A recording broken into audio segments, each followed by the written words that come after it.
Estudiante de Psicología Virtual y les vamos a presentar la actividad número 5, alteraciones de la cognición y la conciencia. Nuestro grupo está conformado por Carmen Alarcón, Darly Castillo Contreras, Andri Mercado y mi persona, Yarlidy Jiménez. En mi caso les voy a hablar un poco sobre la inconsciencia cognitiva. Podemos decir que el inconsciente cognitivo es cuando nos referimos a todos aquellos procesos que ocurren fuera de la conciencia, pero que esto influye mucho en el pensamiento, la percepción, la toma de decisiones y el comportamiento de cada persona. Podemos decir que estos procesos hacen parte del vasto territorio de la mente, que no están directamente accesibles, la conciencia, pero que sin embargo tienen un impacto significativo en nuestras acciones y pensamientos.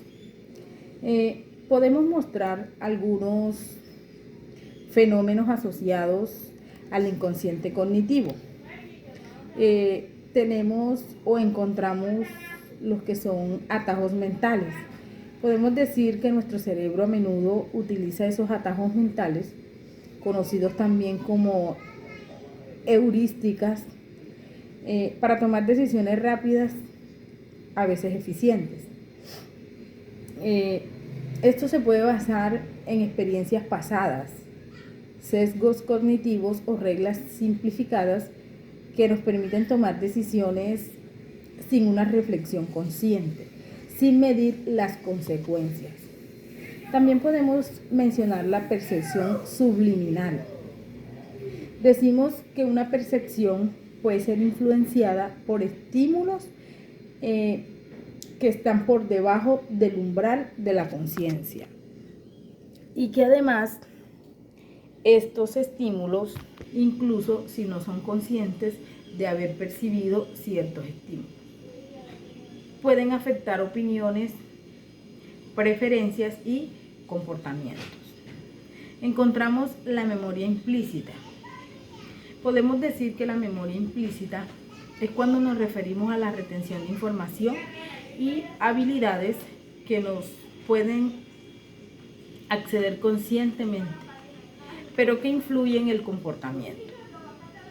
Por ejemplo, mencionamos cuando podemos recordar cómo montar en bicicleta o tocar un instrumento sin ser consciente de los detalles específicos, de cómo se aprendieron esas habilidades. Podemos mencionar también el condicionamiento y asociamiento inconsciente. Decimos que nuestro cerebro puede asociar ciertos estímulos con respuestas emocionales o cognitivas de manera inconsciente. Por ejemplo, podemos experimentar miedo o ansiedad ante ciertos estímulos sin ser plenamente conscientes de por qué reaccionamos de esa manera. Podemos decir que el inconsciente cognitivo es un área de investigación que hace parte de la psicología y la neurociencia, y su comprensión puede tener importantes implicaciones en campos como la publicidad, el marketing, la toma de decisiones y la psicoterapia. Se tiene en cuenta también que Freud nos muestra que el subconsciente alberga deseos, recuerdos y experiencias que, aunque no están presentes en la mente, tienen un profundo impacto en nuestra personalidad y nuestro iberoamericana. Yo les voy a hablar de la negligencia atencional. La negligencia atencional es un déficit de la conciencia por estímulos de diferente modalidad, sea espacial o, o del cuerpo. La negligencia o negligencia unilateral es el desorden neurológico que hace que una persona que aparentemente tiene un grado de conciencia pues normal, no pueda reconocer estímulos que están uno de sus lados de su cuerpo. Y el síndrome de la negligencia unilateral, este síndrome es un desorden neurológico que la persona puede tener después de un accidente cardiovascular. En este caso, el paciente presentará una falta de atención y respuestas a los objetos, a personas u otros, proveniente del lado contralateral de la lección. El paciente desconoce la otra mitad de su cuerpo, o sea, los brazos, las extremidades. Ellos lo pueden llegar a desconocer, aunque pues no existe un déficit atencional. En la mayoría de los casos, la negligencia es causado por una lección que afecta el lóbulo parietal derecho, o también puede afectar ambos hemisferios y pues puede aumentar y producirse pues más en el hemisferio derecho. La negligencia atencional sensorial es un déficit de estímulo situado al lado contrario pues de la ubicación de la lección que causa un déficit. Esta falta de atención puede producirse con distintas pues modalidades como visuales, auditivas, táctiles. La negligencia espacial, estos pacientes que sufren esta negligencia olvidan completar partes de las actividades, y también un ejemplo de esto es que están comiéndose un plato de comida y se les olvida pues comerse, digamos, la otra parte. Olvidan pues comerse la otra parte. Y la negligencia de la persona, de pacientes que no reconocen pues digamos lo que está ubicado al lado opuesto pues de la lección. Y la negligencia intencional o motora, el paciente responde a estímulos aunque es consciente de ellos y que no tiene problemas motores en la parte pues, del cuerpo afectado. Los problemas derivados de la negligencia es la consecuencia de una lesión cerebral, y el síndrome de la negligencia unilateral está relacionada, digamos, que afecta la negligencia o la funcionalidad para realizar algunas actividades diarias o básicas, como es por decir peinarse o vestirse, pues lo referente virtual. El tema que a mí me tocó fue qué es la negligencia atencional y qué tipos existe. Bueno, la negligencia atencional, conocida también como la negligencia espacial unilateral, es un trastorno neurológico en el que una persona es incapaz de percibir, atender, procesar, guardar información en uno de los lados del espacio, generalmente en el lado opuesto al daño cerebral. ¿Qué tipos existen? Visual, motora, espacial personal, espacial extra. Hola, ahora les voy a hablar sobre lo que es el aprendizaje inconsciente y qué evidencia hay a su favor. Podemos decir que el aprendizaje inconsciente es cuando nos referimos al proceso mediante el cual adquirimos conocimientos, habilidades o actitudes sin ser conscientes de ello. A diferencia del aprendizaje consciente, donde somos plenamente conscientes de lo que estamos aprendiendo.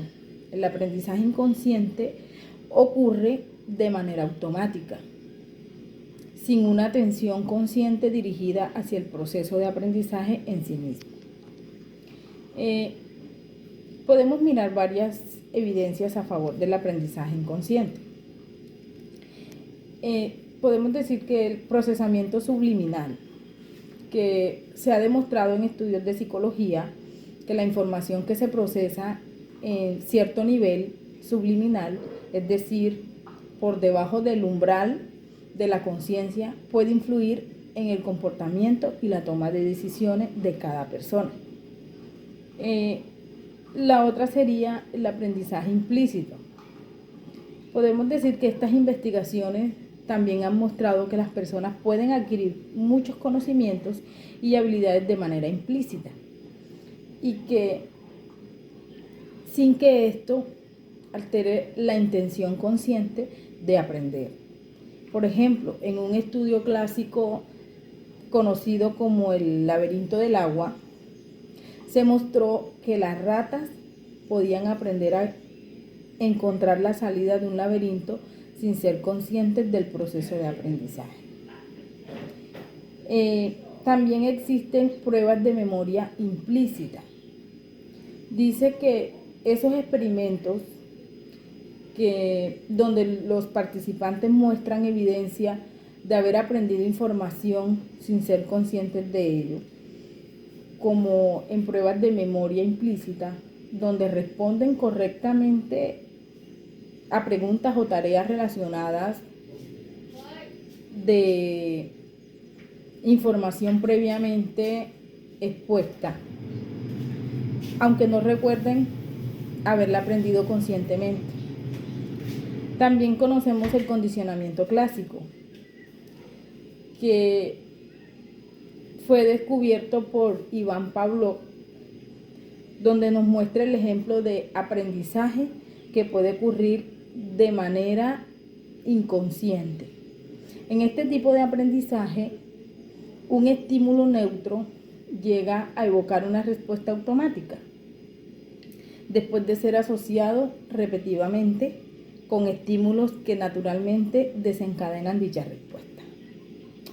Podemos decir que el aprendizaje inconsciente, más allá que todo, es un fenómeno bien documentado en la psicología, que respaldado por una variedad de evidencias experimentales que demuestran que las personas pueden adquirir conocimientos y habilidades de manera automática, sin ser plenamente conscientes. Voy a hablar un poco de lo que es la memoria inconsciente y qué evidencia hay a su favor.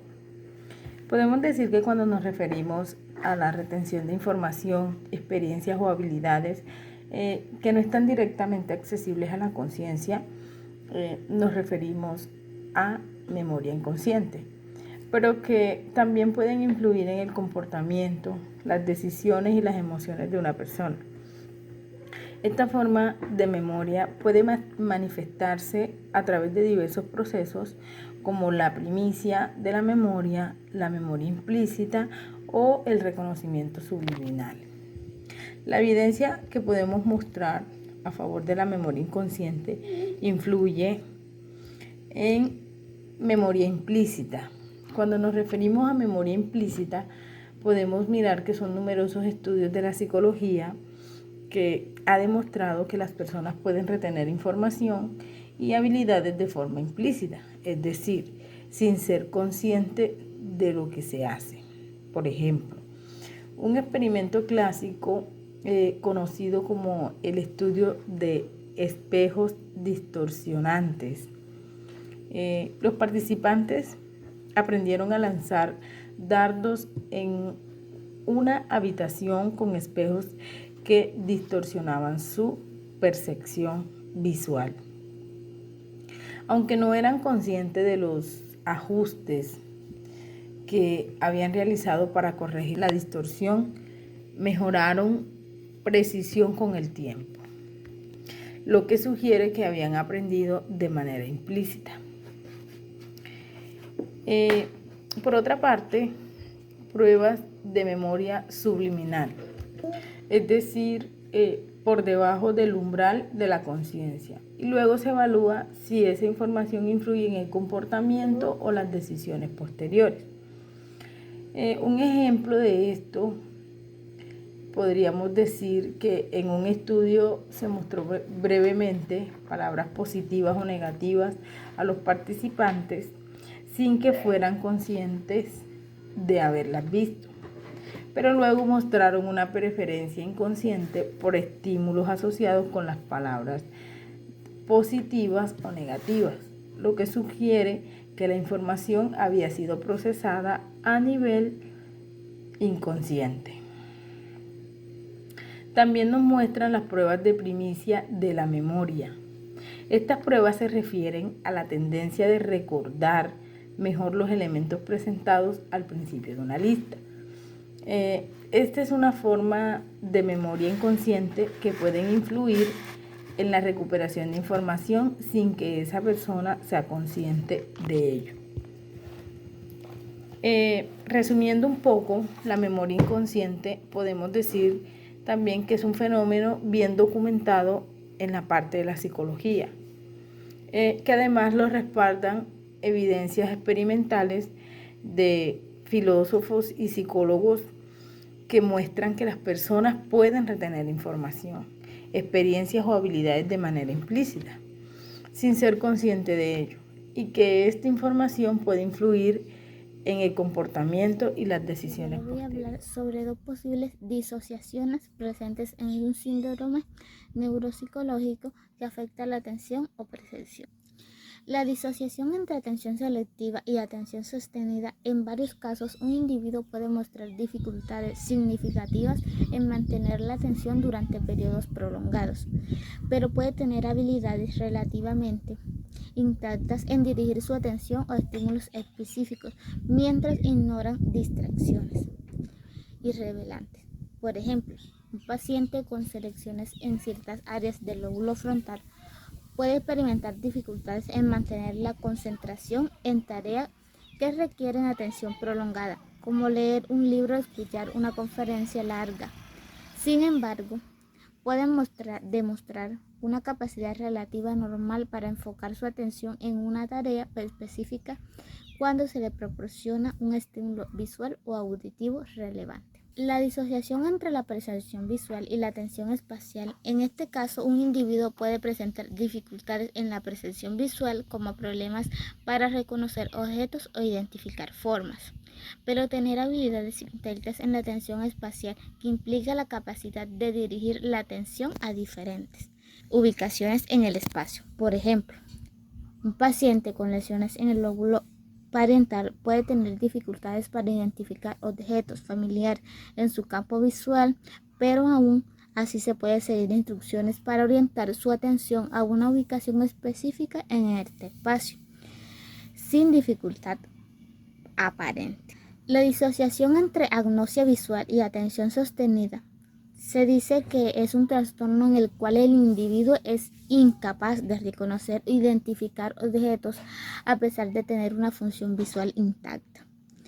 En esta disociación, una persona puede tener agnosia visual, lo que significa que tiene dificultades para percibir o reconocer objetos, pero aún puede mantener la atención en una tarea durante el periodo prolongado. Esta disociación refleja una separación entre la percepción de objetos y la capacidad de mantener la atención en una tarea. Un ejemplo, un clásico es el caso del paciente Dave, quien sufría de agnosia visual, pero aún podía seguir con sus movimientos visuales y táctiles en el espacio, lo que sugiere una disociación entre la percepción visual y la atención espacial. La disociación entre negligencia espacial y atención selectiva es el trastorno en el que el individuo ignora o descuida un lado del espacio, típicamente el lado contralateral a una lesión cerebral. En esta disociación, una persona puede mostrar negligencia espacial, lo que significa que no presta atención a un lado del espacio, pero aún puede enfocar su atención selectiva en objetos específicos. En este fenómeno refleja una separación entre la atención espacial y la atención selectiva. Por ejemplo, si un paciente puede ignorar objetos en el lado izquierdo de su campo visual debido a la negligencia espacial, pero aún puede seleccionar y procesar información relevante en el lado derecho del campo visual. Esta disociación refleja cómo los síndromes neuropsicológicos pueden afectar de manera selectiva diferentes aspectos de la percepción y la atención, proporcionando ejemplos concretos de cómo ciertas funciones cognitivas pueden verse afectadas de manera independiente en casos clínicos específicos.